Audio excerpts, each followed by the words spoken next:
Thanks for joining us for CBN News Today. I'm Charlene Aaron. Just days after what some called the blizzard of 2015, another storm is barreling across the U.S. And once again, it's headed for New England, where many neighborhoods still haven't been able to dig out from the last winter blast. Dale Hurd has the story. It's the second part of a brutal 1-2 punch. Snow, ice, and wicked cold that just won't quit. It smashed through Denver Wednesday, causing more than 40 accidents during the morning commute.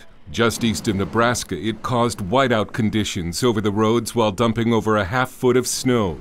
Minnesota saw 186 crashes in just 6 hours.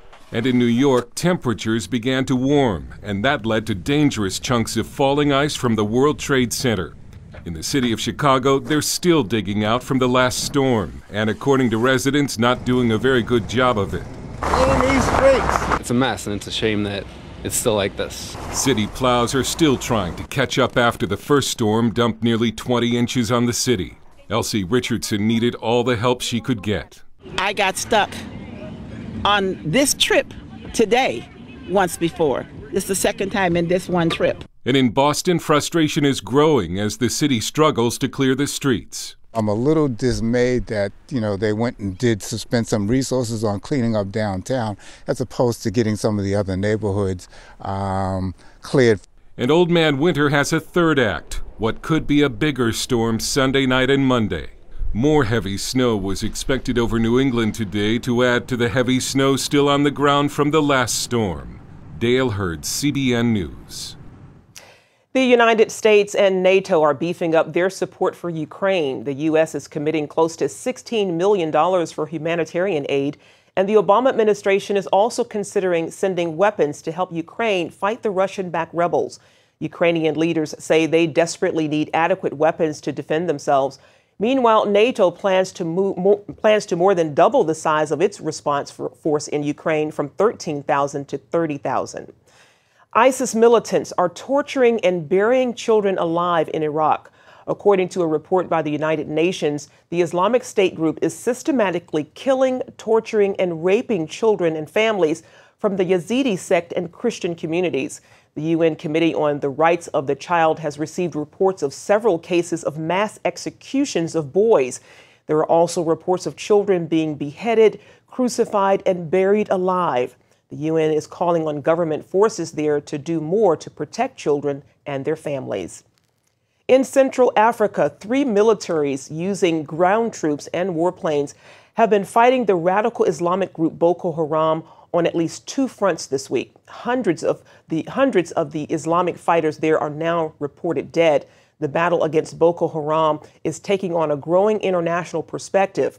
More African nations have joined the fight against them since their violent jihad began spilling across borders. The strike comes less than 2 weeks before presidential elections in Nigeria, where many Christians have been targeted, attacked, and killed by Islamic militants. The federal government is taking an unprecedented step to regulate the internet, just like they do phone service. The Federal Communications Commission is now pushing for something called net neutrality. Supporters say the government needs to make sure internet companies don't slow down web traffic by giving priority to big websites like Amazon or Netflix. But conservatives say the internet is working just fine, and they worry net neutrality could morph into heavy-handed government interference that would stifle internet innovation. Most Americans think that the government doesn't work so hot and the internet does. Why are we putting the government in charge of the internet? We're trying to say no. Let it flourish without government regulation. The issue of net neutrality will likely head to federal court. Well, net neutrality is just the latest example of the spike in federal regulations under the Obama administration. In fact, those regulations are becoming so burdensome, they're weighing down the American economy and costing you more money than you spend on food and clothing. Paul Strand has more. You are not worthy to receive these 10 commandments. When God sent Moses down from the mountaintop, it was with just 10 commandments. But the federal government obviously thinks we need a lot more, leading Wayne Cruz to call his report on their proliferating 10,000 commandments. So I picked 10,000 commandments, but now, of course, we've got a lot more than 10,000 commandments because we've had 88,000 regulations just in the past decade. Cruz documents all this from his position at the Competitive Enterprise Institute.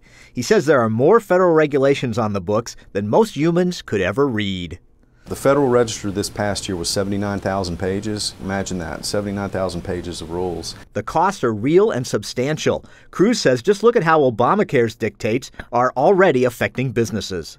It's been all over the news about Obamacare and how companies are either downsizing, job formation rates are much lower, companies are putting their employees on part-time basis rather than full-time.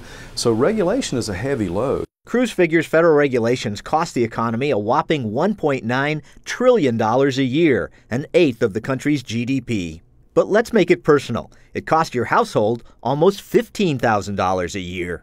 And if you think about the average family income of about $65,000 in that neighborhood, it's around 23%. It's the biggest item in the family budget, if you think of it that way, except for housing. It's bigger than entertainment, food, everything else. It's the federal agencies spewing them out, some 3,600 regulations in an average year. And Cruz says the very most expensive kind, what are called economically significant rules, are growing especially fast. That doesn't mean a little bit of money or it just might bother you a little bit. An economically significant regulation is one that officially is designated to cost $100 million a year. Many are saying it's time to question whether the benefits of rules and regulations are worth the lost jobs, lost growth, and nearly $2 trillion they shave off the American economy every year. But Cruz warns, as the nanny state grows ever bigger and takes more and more control of Americans' lives, the biggest cost to them may be in things not so easily measured. And one thing that we never measure is loss of liberty. What is the cost of losing our liberties? Paul Strand, CBN News, Washington. Another victory for a religious organization challenging Obamacare's contraception mandate. A federal judge in Florida has granted the Christian and Missionary Alliance Foundation an injunction allowing them to stop paying for controversial birth control in their health benefits plan. The order is the latest since the U.S. Supreme Court ruled last year that some businesses can be exempt from the contraception mandate if it violates their religious beliefs. Lawmakers in California are proposing legislation that would make it harder for parents to opt out of vaccinating their children.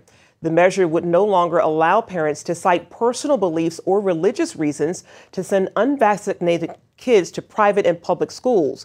The move comes after a measles outbreak where dozens of people were infected. Health officials believe it began in Disneyland. Well, if you have Anthem health insurance, you may have gotten an email today saying your personal information was compromised. The nation's second largest health insurer says hackers infiltrated their computer systems, but did not say exactly how many people were impacted. The stolen information included names, birth dates, email addresses, and employment details. The FBI is investigating. Coming up, dire predictions about where France is headed with radical Islam on the rise. Stay tuned for a CBN News exclusive from Paris on French national suicide.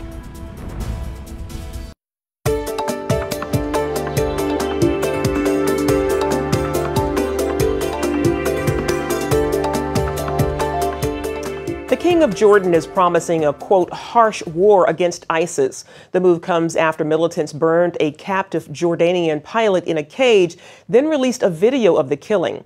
King Abdullah consulted with military chiefs Wednesday after cutting a U.S. trip short. Jordan is part of a U.S.-led military alliance that has been bombing militant targets in Syria for nearly 5 months. Islamic terrorists killed 17 people in France last month. But did those attacks serve as a wake-up call, or is the government there still asleep? Some people in France say their leaders are still hostages to political correctness, and they are even worried about the possibility of a civil war. Dale Hurd brings us this shocking story from Paris.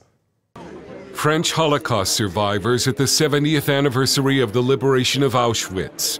These men and women who saw such terrible anti-Semitism as children must now, at the end of their lives, face a time when a lot of Europeans want to kill Jews again. France's Jews have felt like a target for a long time, and the killings here at the kosher supermarket have only confirmed their worst fears, and it will cause more of them to leave. Some have called the Charlie Hebdo and kosher supermarket killings France's 9/11. But America clearly changed after 9/11. It's not at all clear if France has changed. Yes, there have been arrests, and more police and soldiers deployed. But political correctness is still so deeply rooted in France that speaking out too strongly against Muslim immigration and being labeled a racist can end a career. French commentator Eric Zemmour was fired last month for saying that Muslims should be deported to avoid chaos and civil war.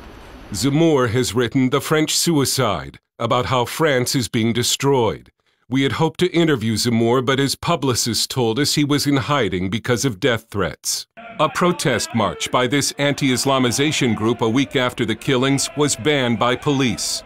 Even popular far-right leader Marine Le Pen has been tiptoeing around the subject of Islam. She's reportedly feuding with her foreign policy advisor, Aymeric Chauprada, who gave an exclusive interview to CBN News.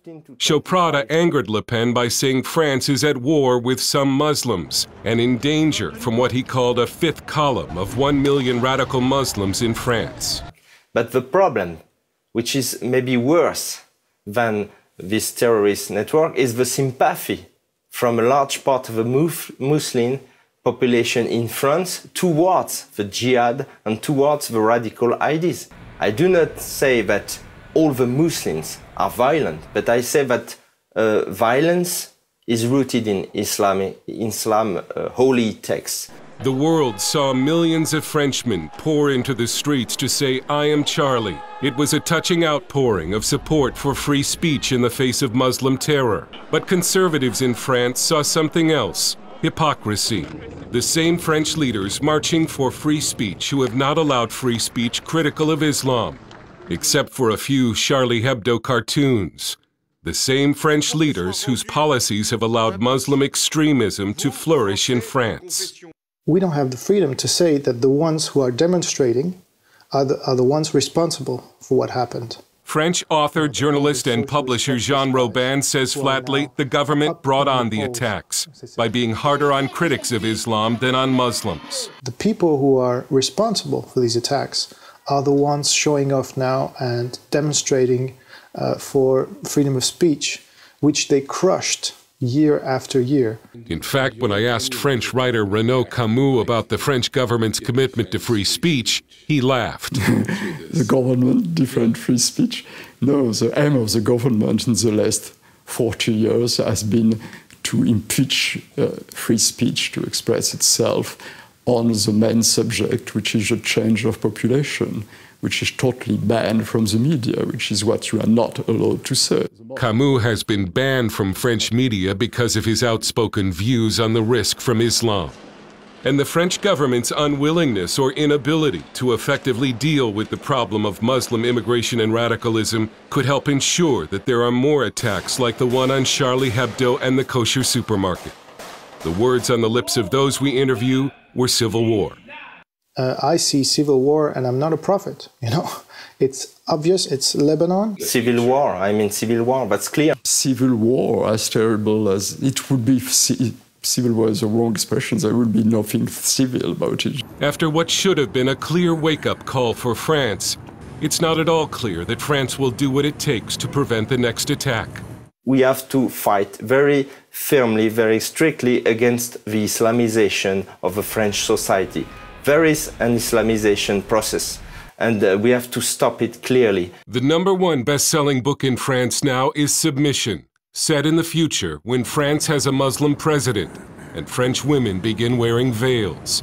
It was released, coincidentally, on the day of the Charlie Hebdo massacre. There is now a genuine fear and loathing in France that there will be more and more attacks like this because there are simply too many Muslim jihadists in the country to stop it. Dale Hurd, CBN News, Paris.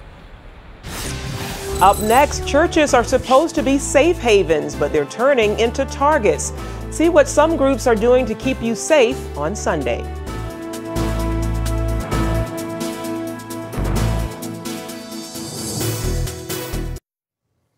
A church is meant to be a place to worship God and a sanctuary from the evil in the outside world. But today, churches in America are becoming targets for protests, predators, violence, and maybe even terrorists. Chuck Holton brings us this look at what churches can do to keep their members safe. Of the many churches in Memphis, Tennessee, the largest is Bellevue Baptist Church. Founded in 1903, it's since grown in membership to almost 30,000 people. Andy Willis has been given the monumental job of keeping this large congregation safe. So today, churches that speak the truth, that teach and preach true biblical principles, they draw a lot of attention because there are a lot of components of society today that don't want to hear that are absolutely against that. As a church security team, we have to be prepared for those kinds of situations to intervene and to protect the flock. More than 100 paid and volunteer security staff respond to events every week. Today, what we've got is we've got 2 undercovers. You can see the one there. Working quietly behind the scenes to safeguard their members. Obviously, everybody has issues. Church is the place to bring your issues. In the security department, it's our job to have discernment to determine which of those issues are dangerous to others. And if we make that determination, what we do is we try to intervene in a meaningful way, point them at the right resources to help them. One of the resources that helps Bellevue prepare is church security consultant Tim Miller. It could be coming from here, right? Where else? A former Secret Service agent, Miller says the threat is rising worldwide. Violence against Christians is rampant around the world. It hasn't necessarily touched us at the level it has other places. But if we think we're immune from that, we're sadly mistaken. We will begin as a nation to experience that same level of violence, and actually that same methodology is coming to the United States. The question for us is, are we going to be prepared to address it? You're going into a place where broken people are going to be meeting every week, broken people like me. And we need to be mindful that that security that we're providing needs to be ministry-based, but it needs to be every bit as good. The church I went to as a kid only had about 200 people, and we knew everybody that came through those doors. But when you've got a church this size, this is almost like a civic center. And it's hard to imagine the challenges that would go with trying to keep this many people safe and keep an eye on everybody at the same time. A camera system that constantly monitors and records activities on campus is extremely important.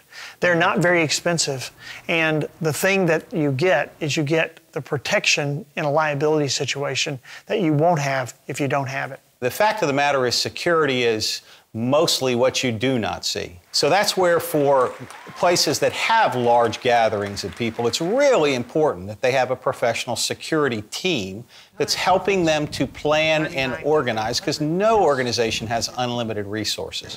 Children's programs have to be especially vigilant. At Bellevue, a computerized system prints labels for each kid and even keeps track of food allergies and medications. A big part of church security is responding to routine medical emergencies.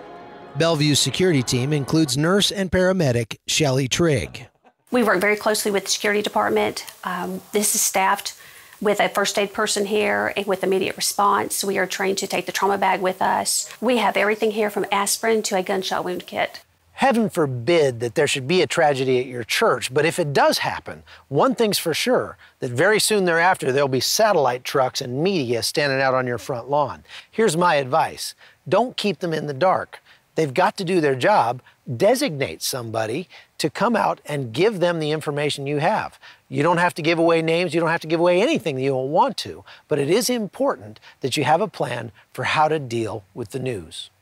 The biggest thing that makes me cringe whenever I speak to other churches about security is they will say, we don't have security, we're just praying that nothing happens. So when I hear that, I think it's like my son saying to me, hey, I've got a big test tomorrow, but God already knows the grade I'm going to get, so I'm just going to leave it up to Him. It's important for us to understand that while we are to trust God, God has a big part for us to play in His plan. At the end of the day, they need to marry faith with wisdom and action. It is time for Christians to become educated about what's going on in the world, to be prayerful, and then to be prepared. And those things will make a difference when it begins to occur. From Memphis, Tennessee, I'm Chuck Holton for CBN News.